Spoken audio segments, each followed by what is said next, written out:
हरे हरे सुगवा के लाल लाल ठोरवा हो कि लाल लाल ठोरवा बोलिया बोलिया रे सुगना हर हर महादेव बोलिया बोलिया रे सुगना हर हर महादेव।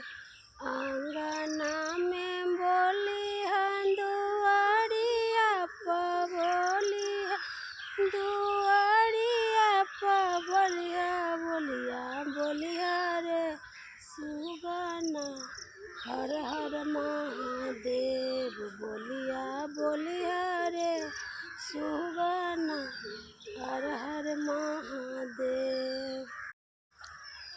हरे हरे सुगवा के लाल लाल ठोरवा हो कि लाल लाल ठोरवा बोलिया बोलिया रे सुगना हर हर महादेव बोलिया बोलिया रे सुगना हर हर महादेव।